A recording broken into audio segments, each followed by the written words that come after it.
ને આજે આજે એક બાળકના હૃદયને ખૂંદવાનું પાપ મારાથી થઈ ગયું હોત, પણ તમે મને હાચવી લીધો, નહીતર મારાથી બીજું પાપ થઈ જાત. હરે કૃષ્ણ, હરે કૃષ્ણ.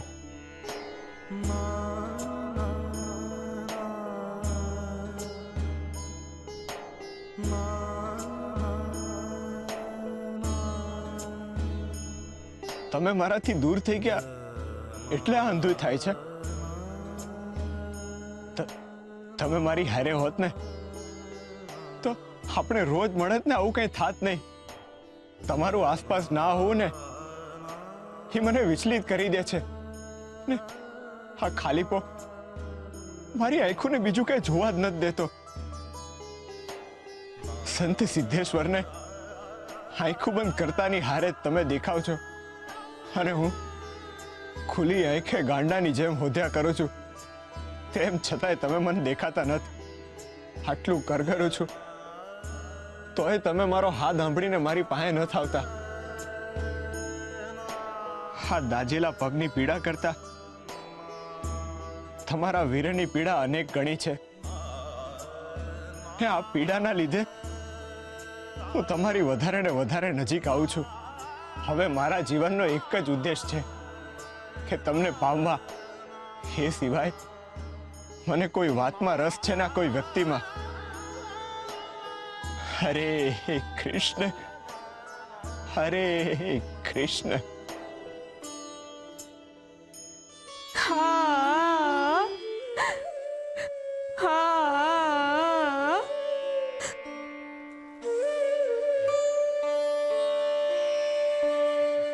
મારો ગોવિંદ, વાહ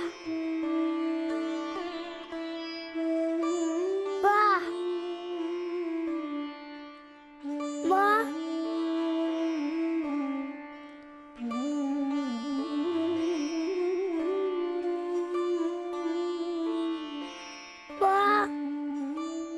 હા બેટા, હું તારી માને ગોતી કાઢીશ.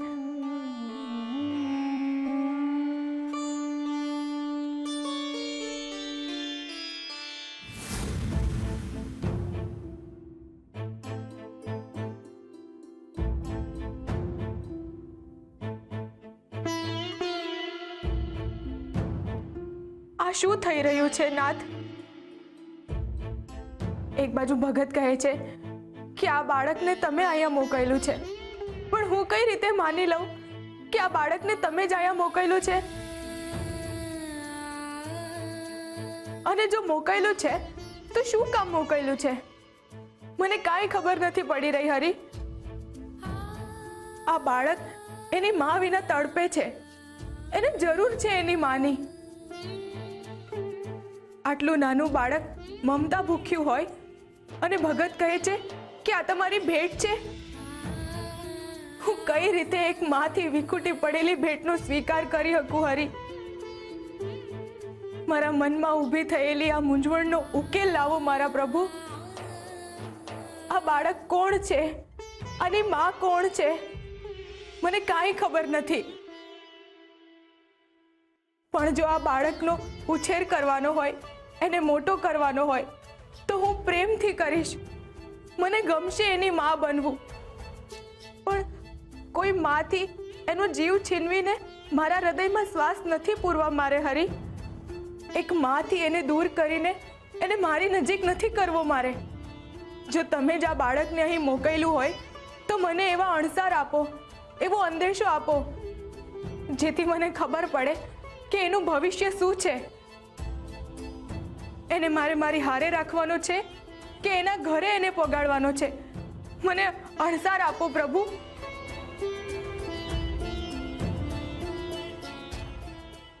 ગોરાબા, ઓ ગોરાબા! આ આટલી મોડી રાત્રે કોણ બૂમો નાખે છે? અટાણે એમને ભગતનું શું કામ હશે? ઓહ ગોરાબા, એક મજાની વાત કહેવી છે. હાચે? તુલસી વહુ, બહાર આવ. હા, આવી. શું થયું? તમે ગોરસર ગામ ગયા હતા ને? હા તુલસી બહુ, હારા સમાચાર તો ઈ છે કે ત્યાં હું છોકરાના બાપાને મળ્યો.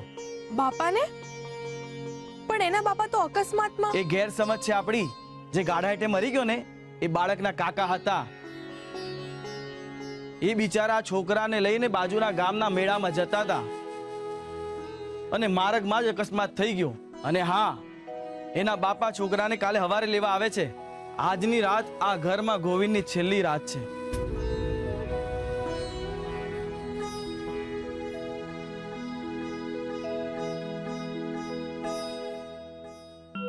હાલો, હું ઘરે જાઉં, ઘણું મોડું થઈ ગયું છે.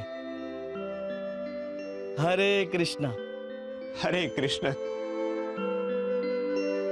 તમારા આવતા પહેલા મને લાખ્યા કાકાએ હંધી વાત કરી કે તમે શુરાહેરે ગોવિંદની તપાસ કરાવી હતી. બસ ખુશ, શાંતિ વેડીને તમને તમે જે ઈચ્છતા હતા એ જ થયું ને. આપણે ગોવિંદને એની મા પાસે મોકલી દઈએ છીએ. આવતીકાલથી એ એના ઘર ભેગો થઈ જાય. ખુશ ને? તમે ખરેખર ધન્ય છો તુલસી. તમારી મમતા ઉપર તમારા સંસ્કારોનું હાયલું. તમે આવી ઘડીમાં પણ સ્વાર્થી ન થયા. એક બે ઘડી માટે હું બદલાઈ ગયો, પણ તમે એવા ને એવા જ છો. તમે ખરેખર માનવતાની મૂર્તિ છો. એક માં બાળકને એની માં અપાવે એ તો બહુ મોટી વાત કહેવાય તુલસી.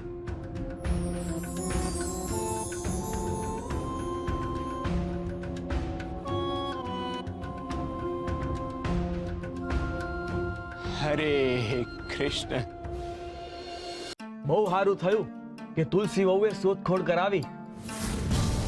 નહીં તો ગોરાના કીધા પ્રમાણે આપણે એ જ નક્કી કરી બેઠા હતા કે આ બાળકને બાપા કે પરિવાર નથ. સાચી વાત છે કાકા. આમ પણ ગોરા કહે જ છે ને કે હરિ હવનો છે.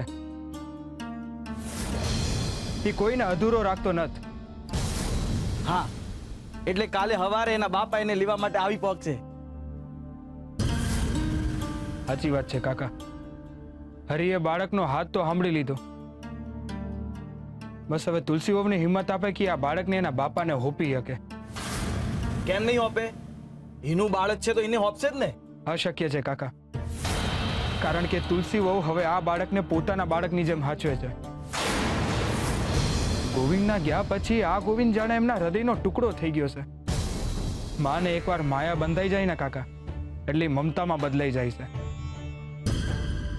અને એ મમતાનો સંબંધ નાળના સંબંધ કરતા ઘણો મજબૂત હોય છે. સાચી વાત છે સુરા, પણ બેટા જેનું બાળક છે એને પાછું આપવું તો પડશે ને. આપવું તો પડશે કાકા, અને તુલસી વહુ આપશે પણ ખરા. એમને તો જાણે તકલીફ સહન કરવાની ટેવ પડી ગઈ છે.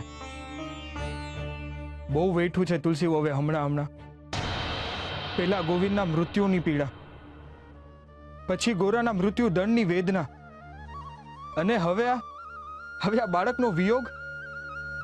ખરેખર કાકા, તુલસી વહુનું હૃદય હવજનું હૃદય છે. આગ જેવી તકલીફોમાંથી જ્યોત બનીને બહાર નીકળ્યા છે.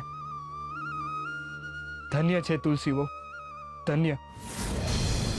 ગોરા જેવા ભગતની ત્યાં તો અવતાર જ હોય ને. હાલો ત્યારે, અંધારું આંખ પર આવી ગયું છે, નીકળું ત્યારે. હા, સારું.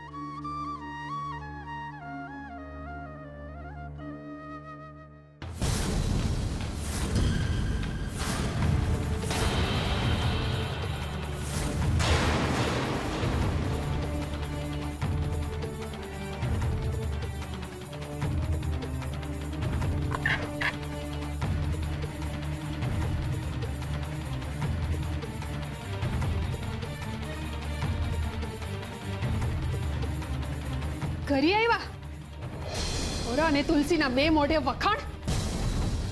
આપણું ઝૂંપડું હરગાવીને બીજાના ઘરમાં અજવાળું ન કરાય. પણ મારું શું જાય છે? હરિહવને જુએ છે. જે ખોટું કરશે ઈ ભોગવશે. જે બોલવું હોય મોઢા ઉપર અને સીધે સીધું બોલ. આમ દાઢમાંથી બોલવાની જરૂર નથી. આ તમે સીધે સીધું બોલો છો એટલું ઓછું છે કે હું આબરૂ મૂકીને મન ફાવે એમ બોલું? તમને તો ખાલી ઘોરા ને તુલસીની તકલીફ દેખાય છે, એમના જીવનમાં આવતી તકલીફ અને મારા પેટમાં લાગેલી આગ તમારા મનને દજાડતી નથી. તમારે જી કેવું હોય ઈ કયો. તુલસી ભલે ગોરાને માફ કરી દે, પણ હું ગોરાને માફ નહીં કરી શકું. અરે એને તો પેટનો જૈણો ખોયો છે, પણ મેં જૈણા વગર ખોયો છે.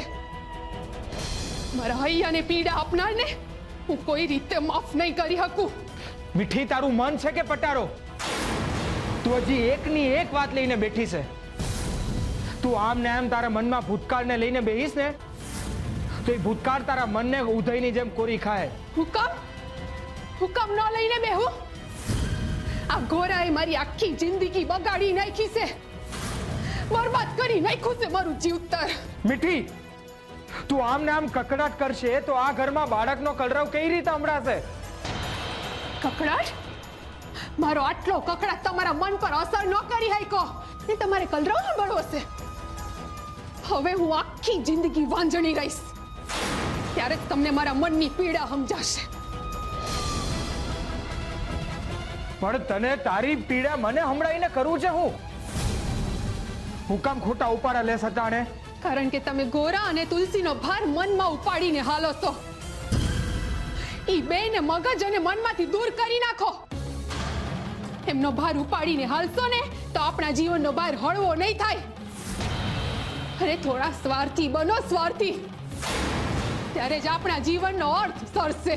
બસ બેટી, અડધી રાત થઈ ગઈ છે ને, ભગવાનનું નામ લઈને હોઈ જા. અટાડે કકડાટ ન કર. તમે મારી જય વાત શ્રી કૃષ્ણ.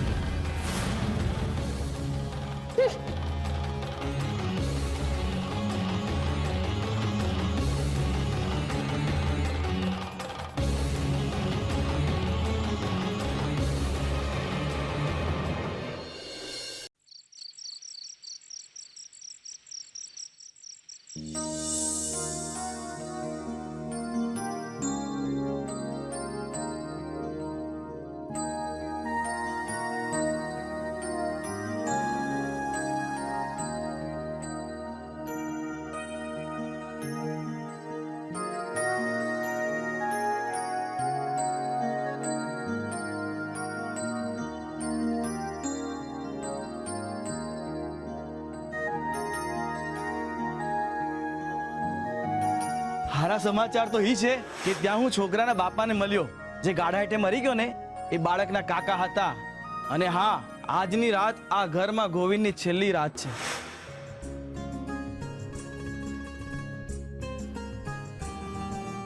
કેવો રૂડો લાગે છે મારો દીકો. મન કરે છે તું આમ જ મારા ખોળામાં સૂતો રહે અને હું તને જોયા કરું.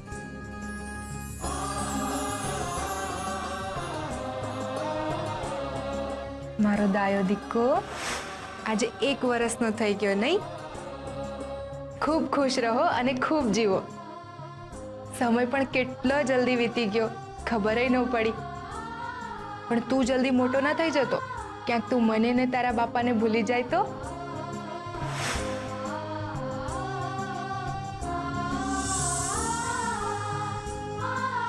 હાય હાય, આમ ટગર ટગર બાળકને જોયા ના કર, ક્યાંક મારા ગોવિંદને નજર નો લાગી જાય.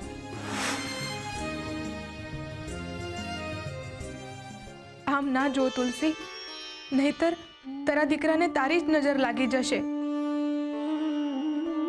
ના ના, હું એને આમ નજર નહીં લાગવા દઉં.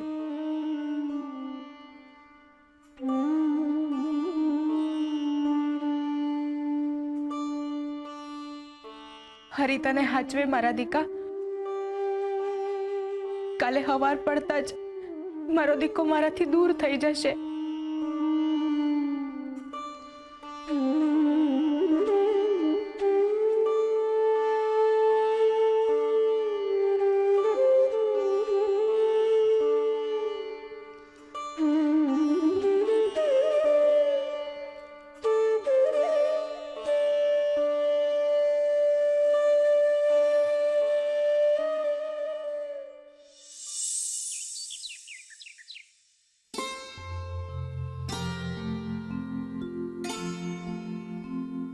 તુલસી બહુ,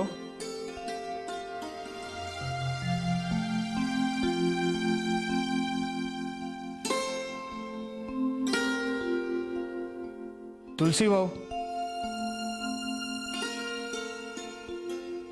અરે શુરાબા, બોલો ને, શું થયું? આ ગોવિંદના બાપા એને તેડવા આવ્યા છે.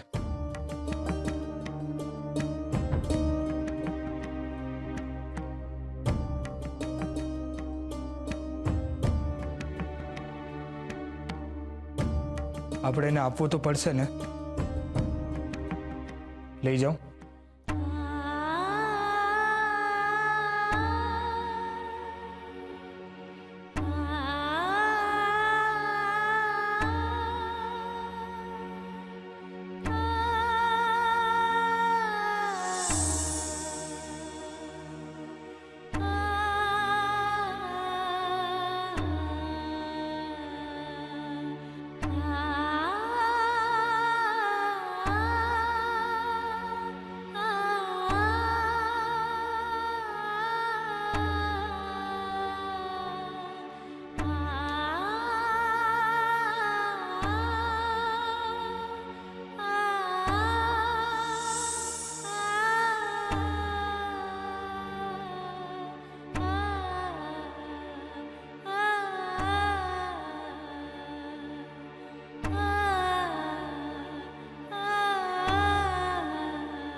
મારો ગોવિંદ, મારો દીકો,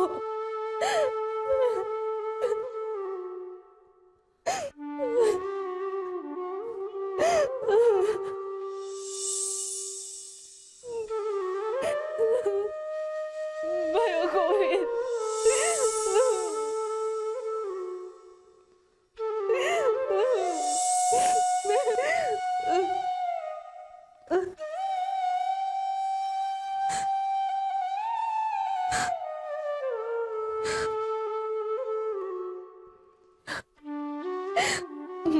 મારો ગોવિંદ,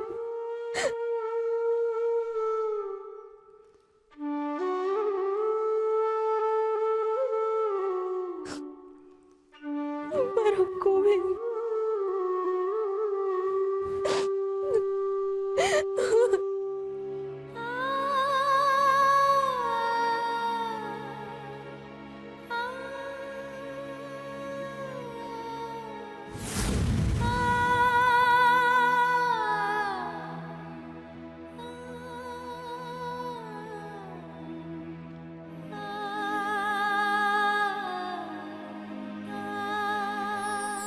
શાસ્ત્રાર્થ. શાસ્ત્ર એક એવું જ્ઞાન છે જે સિદ્ધ થઈ ગયેલું છે, જેની પર ક્યારેય શંકા ના કરી શકાય, જેને ફરી ફરીને તપાસવું નથી પડતું, જે હંમેશા અજર, અમર અને અટલ છે. જ્યારે શાસ્ત્રની જાણકાર વ્યક્તિઓ કોઈ વિષય પર ચર્ચા કરે છે ત્યારે એને શાસ્ત્રાર્થ કહે છે. પરંતુ આ ચર્ચાની શરૂઆત અને અંત ખૂબ જ સરળ અને સ્વસ્થ હોવા જોઈએ તથા આ આખી ઘટનાનો હેતુ પરમાર્થ હોવો જોઈએ. શાસ્ત્રાર્થ કરનારનો અંગત સ્વાર્થ જો એમાં સધાતો જણાય તો એ શાસ્ત્રાર્થ ન રહેતા ચર્ચા બની જાય છે. જે ચર્ચાનો મૂળ અર્થ સેવા અને સત્ય હોય છે એ ચર્ચાને શાસ્ત્રાર્થ કહે છે. જે શાસ્ત્રના અર્થમાં સર્વ લોકો માટે માત્ર ભક્તિ વસેલી હોય એને જ સાચું શાસ્ત્ર અને શાસ્ત્રાર્થ કહેવાય છે.